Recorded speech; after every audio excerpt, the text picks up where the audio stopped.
Hello and welcome to another episode of today's GK. I am Pooja Divedi, and in this segment today we are going to discuss about objective questions to help you crack prelims. So let's begin with the practice question of the last segment. Seed bombs, recently seen in the news is related to which of the following? So many of you have answered it correctly about seed balls or seed bombs. It is related to option A. That means enriching food stock for wild elephants to prevent man-elephant conflict. Let's move on to the explanation.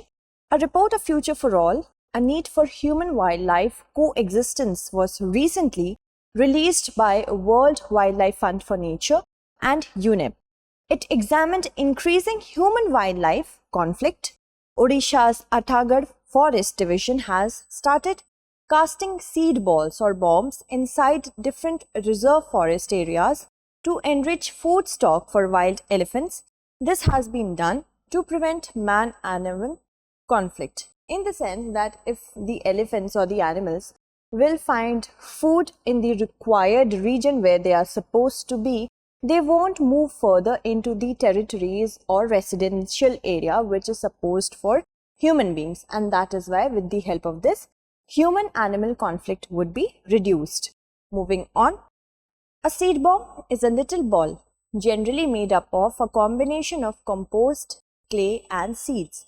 The compost and clay act as a carrier for the seeds so they can be launched over walls or fences and into inaccessible areas such as wastelands or railways. Consider the following statements on United Nations Population Fund. It works as a sexual and reproductive health agency. It works directly to tackle sustainable development goals on SDG 3. UNFPA is supported by the UN budget. We have to select the correct statement. Okay, so United Nations Population Fund works as a sexual and reproductive health agency. This statement is correct. And the second statement is also correct, that it works directly to tackle or take care of SDG number 3, but it is not supported by the UN budget. So the third statement is incorrect, the first and the second being correct. The correct answer to this question would be option A. It is a subsidiary organ of the UN General Assembly and works as a sexual and reproductive health agency. The UN Economic and Social Council establishes its mandate. UNFPA works directly to tackle sustainable development goals on health, education and gender equality. The numbers are given in the bracket of SDG. UNFPA is not supported by the UN budget. Instead, it is entirely supported by voluntary contributions of donor governments, intergovernmental organizations, the private sector, foundations and individuals. Moving on. Which of the following are the major Naga tribes? Aos, Chakesang, Mikirs, Kabuis. So, Naga tribes are very heterogeneous in nature and they consist of Aos, Mikirs as well as Kabuis and Chakesang. So, all of them are correct. The correct answer to this question would be option D. Moving on to the explanation. Recently, the Nagaland government appealed to all the Naga political groups and extremist groups to cooperate in establishing unity, reconciliation and peace in the region. The peace process between the central government and two sets of the Naga extremist groups has been delayed for more than 23 years.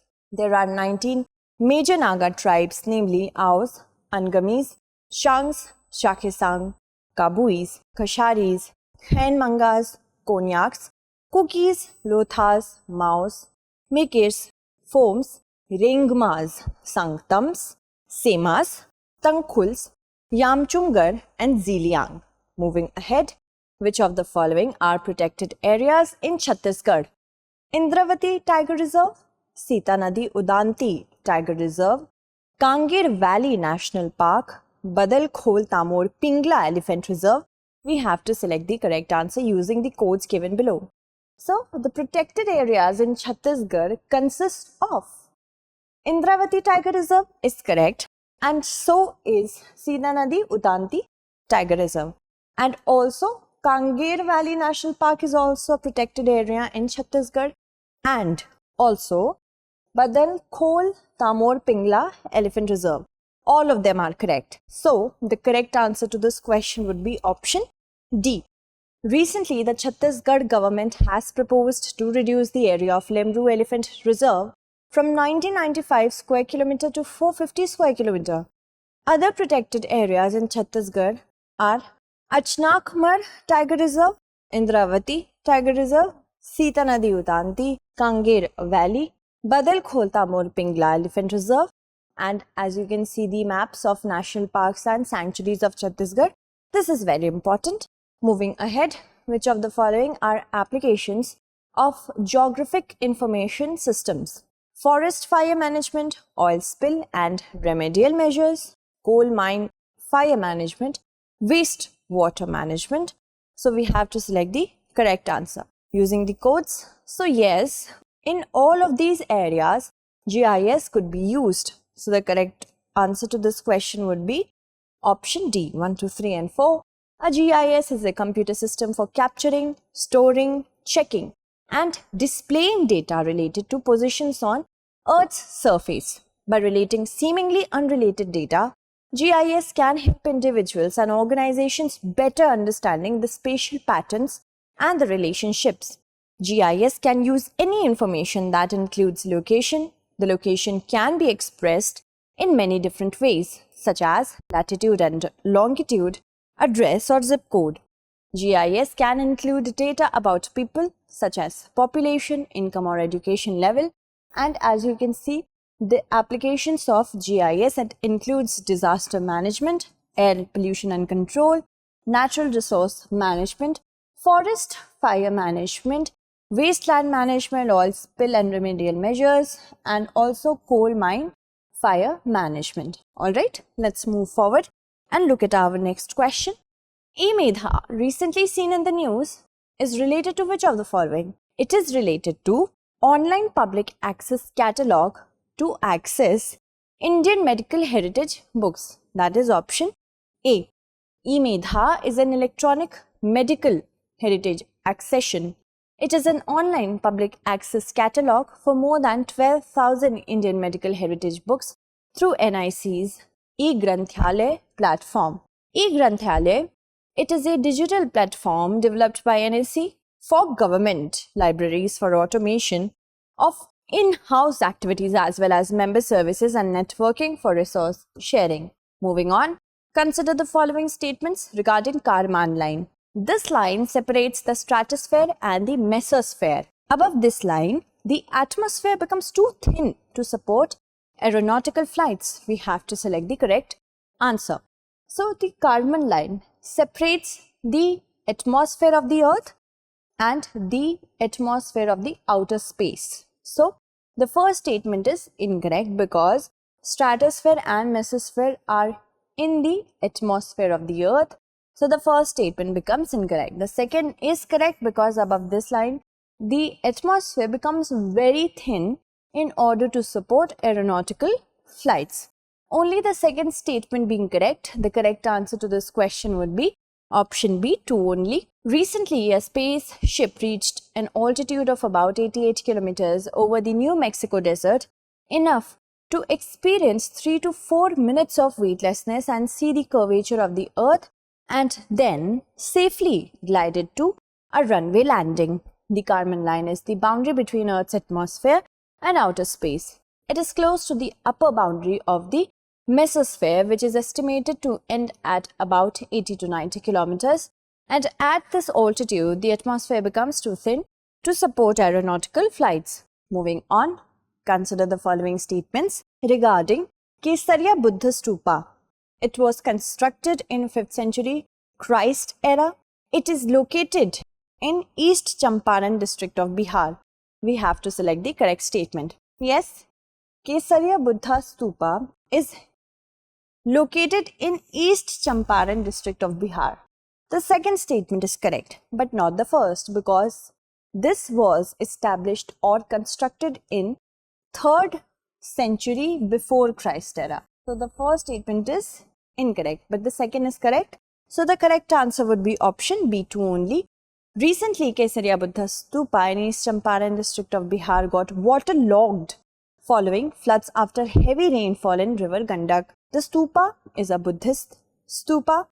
It was constructed in 3rd century before Christ era, and the stupa site's exploration started in the early 19th century from its discovery, led by Colonel Mackenzie in 1814, to General Cunningham's proper excavation in 1861 to 62. Microcephaly, recently seen in the news, relates to which of the following conditions? It is actually related to newborn baby's head. When newborn baby's head is significantly smaller than expected. So the correct answer is option D.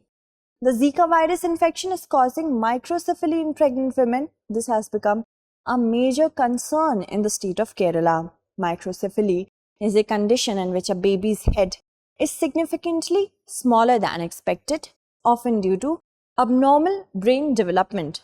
The causes are such as infection, malnutrition, and exposure to toxins. Consider the following statements regarding Delimitation Commission. The Union government constitutes a Delimitation Commission headed by a retired Chief Election Commissioner of India, and at the national level, 4 delimitation commissions have been constituted till date for delineating fresh boundaries of constituencies. We have to select the correct statement. Okay, so Delimitation Commission, the second statement is definitely correct, that at the national level, 4 delimitation commissions have been formulated till date for delineating fresh boundaries of the constituencies. This is correct, but the first statement is incorrect because the Union government constitutes a delimitation commission which is headed by a retired Supreme Court judge. A retired Supreme Court judge heads this commission. So, if we talk about the correct answer, it would be option B, 2 only. The Union government constitutes a delimitation commission headed by retired Supreme Court judge. The first delimitation exercise, carving out 25 assembly constituencies in the then state, was carried out by a delimitation committee in 1951. In 2020, the Delimitation Commission was constituted to carry out the exercise on the basis of the 2011 census with a mandate to add 7 more seats to the Union territory and grant reservation to SC and ST communities. The Delimitation Commissions were set up in 1952, 1963, 1972 and 2002. The number of Lok Sabha constituencies has not been revised since 1972. In 2002, it was frozen at 543 till the year 2026. Moving on, consider the following statements regarding acute encephalitis syndrome. It is a severe case of encephalitis transmitted by mosquitoes and is characterized by high fever and inflammation of the brain. The WHO in 2006 coined the term AAS to signify a group of diseases which seem similar to one another but are difficult to differentiate in the chaotic environment of an outbreak. The disease most commonly affects children and young adults and can lead to considerable morbidity and mortality. We have to select the correct statement. So yes, acute encephalitis syndrome is a severe case of encephalitis which is transmitted by mosquitoes and is also characterized by high fever and inflammation of the brain, the swelling of the meninges. And the WHO in 2006, it coined the term AES to signify or classify a group of disease which are similar in nature but they are very hard to differentiate because of the chaotic environment, because of the outbreak. And also the third statement is correct, that the disease most commonly affects children and young adults and can lead to considerable amount of morbidity, that is deaths. So all of them being correct, the correct answer would be option D. And we have already discussed the first and the second statement, so we shall skip it. And also the third, viruses are the main causative agents in AES cases. Although other sources such as bacteria, fungi, parasites, spirochetes, chemicals, toxins, and non-infectious agents have also been reported over the past few decades, it is not vaccine preventable. It is very hard to be prevented by vaccines. So, Let's look at the practice question for our next segment. Consider the following statements regarding Jagannath temple. The temple is called Yamanika Tirth, where, according to the Hindu beliefs, the power of Yam, or the god of death, has been nullified. The temple was called the White Pagoda and is a part of the Char Dham pilgrimages. So we have to select the correct statement. So I hope you'll be able to answer it correctly in the comment segment. That's it for today. Tomorrow we shall meet again with another segment. Until then, stay updated and thank you so much for watching.